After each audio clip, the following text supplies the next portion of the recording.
नमस्कार दोस्तों, आज का हमारा टॉपिक है फैमिली पेंशन। फैमिली पेंशन क्या होती है, फैमिली पेंशन का रेट क्या होता है और फैमिली पेंशन किस तरह से कैलकुलेट करते हैं। जब किसी गवर्नमेंट सर्वेंट की ड्यूरिंग सर्विस पीरियड डेथ हो जाए या रिटायरमेंट के बाद डेथ हो जाती है तो उसकी फैमिली को मिलने वाली पेंशन को फैमिली पेंशन कहा जाता है। फैमिली पेंशन दो प्रकार की है, normal rate of family pension और higher rate of family pension. आज के इस सेशन में हम ये जानेंगे कि normal rate of family pension कब से मिलना चालू होगा और higher rate of family pension कब से मिलेगा। Normal rate of family pension जब किसी गवर्नमेंट सर्वेंट की ड्यूरिंग सर्विस पीरियड डेथ हो जाती है या रिटायरमेंट के बाद उसकी डेथ होती है तो उसके द्वारा ड्रा की गई बेसिक पे, जो लास्ट बेसिक पे जो उसने ड्रा की है उसके बेसिस पर पेंशन आधारित है और इसका रेट है 30% of last drawn paid last drawn और सब्जेक्ट टू कम से कम 9,000 रुपए और 30% जो लास्ट बेसिक पे ड्रा की गई है विच एवर इज हायर। अब यहाँ पे वर्ड है लास्ट पे ड्रॉन। अब लास्ट पे ड्रॉन जो है वो हमेशा ही ज्यादा होती है और एवरेज एवॉल्वमेंट्स उस केस में ज्यादा हो सकते हैं यदि किसी एम्प्लॉय की डिमोशन हो गई है या उस पर कोई पेनल्टी इंपोज हुई है। नॉर्मली लास्ट बेसिक पे हमेशा ज्यादा होती है तो पेंशन की कैलकुलेशन होगी 30% of the last basic pay drawn by an employ. अब इसके बाद आता है higher rate of family pension. Higher rate of family pension जो है उसकी इंप्लीमेंटेशन हुई वो 1 अक्टूबर 2019 से लागू किया गया है और इसके अंदर वो एम्प्लॉइज भी कवर अप होते हैं जिनकी service rendered less than 7 year, जिनकी सर्विस 7 साल से भी कम है, वो भी इसके अंतर्गत कवर होते हैं। इसका रेट है 50% ऑफ लास्ट पे ड्रॉन। और इसमें एक सबसे बड़ा पॉइंट नोट करने वाला ये है कि यदि उस गवर्नमेंट एम्प्लॉय की फैमिली नहीं है, फैमिली मीन्स की वाइफ या बच्चे नहीं है, तो उसके जो फैमिली पेंशन है यदि वो पेरेंट्स को रिसीव होने वाली है तो उनको जो फैमिली पेंशन होगा वो हायर रेट पे नहीं होगा बल्कि नॉर्मल रेट ऑफ पेंशन होगा, that is 30% of the basic पे।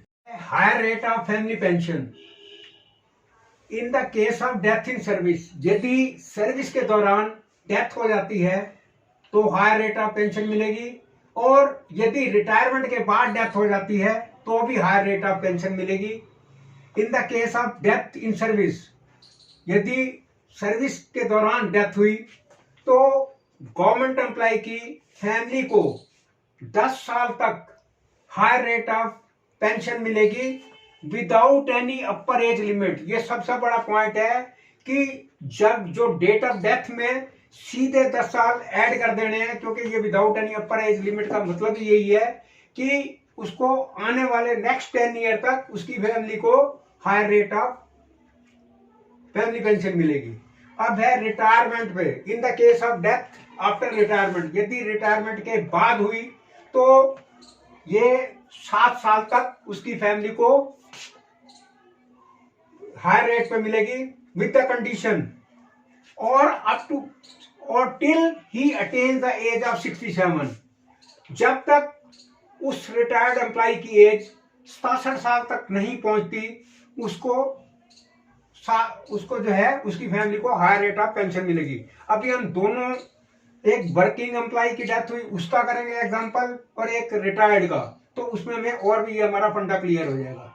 एग्जांपल के थ्रू हम समझते हैं, ए सेंट्रल गवर्नमेंट एम्प्लॉय था, उसकी बेसिक पे है 80,000 और डेट ऑफ डेथ है 31 अक्टूबर 21। सर्विस के दौरान डेथ हुई है और बेसिक पे 80,000 रुपए है। अब हम सबसे पहले कैलकुलेशन कर रहे हैं एनहांस रेट पे। एनहांस रेट का जो बेनिफिट मिलेगा 1/11/21 से 31/10/31 तक, क्योंकि डेट ऑफ डेथ है 31/10 वो वर्किंग डे माना जाएगा और इसलिए जो एनहांस रेट की जो पेंशन स्टार्ट होगी वो 1 नवंबर 21 से स्टार्ट होगी और वो चलेगी 31 अक्टूबर 31 तक, वो 10 ईयर का स्पैन है। उसके बाद फिर नॉर्मल रेट पे आ जाएगी 1/11/31 ऑनवर्ड्स। अब नॉर्मल रेट पे पहले कैलकुलेशन करते हैं नॉर्मल रेट पे। 30% ऑफ लास्ट पे drawn, last basic pay drawn है 80,000, तो 30% ऑफ 80,000 ये हो गया 24,000 पर month plus DR means dearness relief. उसके बाद ये थी नॉर्मल रेट पे। अब हम कैलकुलेशन करते हैं एनहांस रेट पे। 50% ऑफ पे लास्ट ड्रॉन, 50% 80,000 का हुआ 40,000 पर मंथ प्लस डियरनेस रिलीफ। एक एग्जांपल हम लेते हैं पेंशनर का, यानी कि जो रिटायर्ड है और उसकी बेसिक पे थी at the time of retirement 80,000 रुपए, और उसकी जो मंथली पेंशन ऑलरेडी वो ले रहा था 40,000, और उसकी जो रिटायरमेंट हुई थी वो हुई 30/9/21 को, और जो डेट ऑफ डेथ है 12/10/21। तो अब इस टेबुलेशन के थ्रू हम समझेंगे डेट ऑफ सुपरनेशन, यानी कि डेट ऑफ रिटायरमेंट है 30/9/21, डेट ऑफ बर्थ 10/9/61, यानी कि ठीक 60 साल के बाद, यानी कि 30/9/21 को उसकी रिटायरमेंट हो गई। डेट ऑफ डेथ है 12/10/21। अब सबसे पहले हम कैलकुलेशन करते हैं फैमिली पेंशन की नॉर्मल रेट पे, क्योंकि 30% ऑफ लास्ट बेसिक पे 30% 80,000 का 24,000 रुपए, ये तो हो गई नॉर्मल। अब है एनहांस रेट। 50% ऑफ लास्ट 50%, इसका आ गया 40,000 प्लस डीआर। अब ये जो एनहांस रेट पे कब तक मिलेगी, अब ये क्योंकि ये मिलेगी 13/10/21 से 9/9/28। वो किस तरह से, क्योंकि जो इसकी डेट ऑफ डेथ है वो है 12, ठीक अगले दिन से, यानी कि 13 अक्टूबर 21 से 9/9/28 तक। 9/9/28 तक इसलिए किया गया है क्योंकि ये 10/9/61 है। 10/9/61 के अंदर यदि हम 67 साल ऐड करेंगे तो डेट आ जाएगी 9/9/28। जैसे कि रूल पोजीशन में कहा गया था कि जो रिटायर्ड है उसको attaining the age of 67 whichever is less, तो यहाँ पे 9/9/28 तक इनको मिलेगी एनहांस रेट पे, और वही 40,000, और उसके बाद फिर नॉर्मल रेट पे 10/9/28 ऑनवर्ड्स वो रेट वही नॉर्मल वाला आ जाएगा 24,000। तो मैं समझता हूं ये जो आज हमने फैमिली कैलकुलेशन का चैप्टर किया है ये समझ में आ गया होगा। और जिन व्यूअर ने बाय द वे वो पार्ट 1 यानी कि पेंशन और पेंशन की कैलकुलेशन ना देखी हो वो जरूर देख लें। तो मैं व्यूअर से रिक्वेस्ट करूंगा वो अपनी कंटिन्यूटी हमारे साथ बनाए रखिए। और नेक्स्ट हमारी वीडियो होगी gratuity. Lot of thanks for viewing.